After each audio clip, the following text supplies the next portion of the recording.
start the loop with this piano from Contact.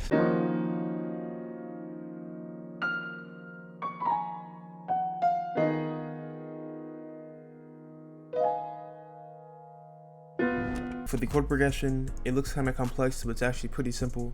Essentially all I did here was just add a bunch of minor fifths with some inversions. So you see here, this is an inverted minor fifth with this note brought up one semitone. This right here is another inverted minor fifth. I just brought this note up an octave. You see that's the first note, and I also added this fourth note here. And then this chord progression, I'm not exactly too sure what it is, but I do know that it is just all of these notes brought down one note within the scale. So you see this is brought down to here, this is brought down, this is brought down, and then this is brought down. And then this chord progression is the same as this minor fifth right here. And then this last chord is the same thing, brought up one octave as like an accent. I also played in some notes with my keyboard, kind of just going down the scale as like some runs and accents that you might hear in jazz melodies. After that, I took the same chord progression and applied it to a distorted electric piano.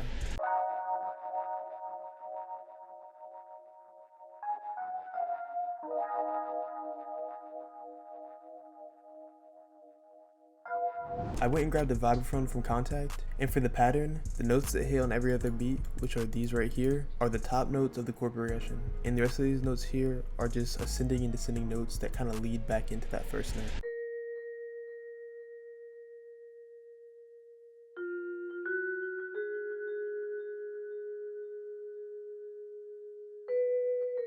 Next, I added a saxophone, and for the saxophone pattern, I just played notes on my keyboard until I found something that I thought sounded good. A few things to note is that I added a bunch of trills and runs, kind of represent how a real saxophone player might play a solo or a section of like a jazz piece. I also added some velocity changes, just to represent the dynamics of a real saxophone player.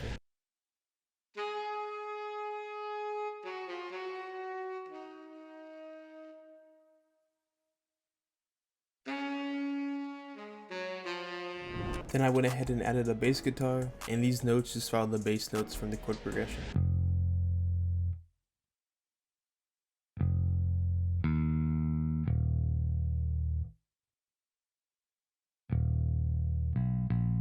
I wanted the saxophone to have a bit of a push and pull type effect in the melody, so what I did was I grabbed my electric guitar, which sits in a similar range, and I played some notes on it. But to give it kind of its own space, I panned the guitar more to the right and I panned the saxophone more to the left.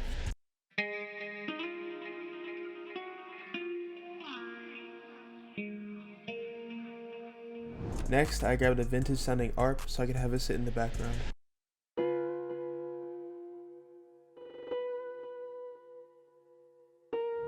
I added one string note at the end of 8 bars that has a volume automation on it, so it feels like it's rising up into the next section.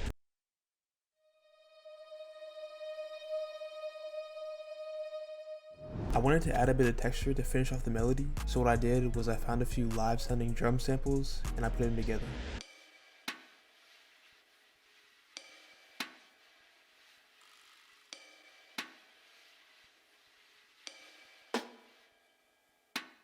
After finishing up the melody, I arranged it and exported it out. After I exported it out, I added a few effects to the master, like an OCS 45, which is a really good free vintage plugin. I highly recommend it, it's super great, I use it all the time. As well as an EQ, kind of just to boost some of the low end that I took out with the vintage plugin.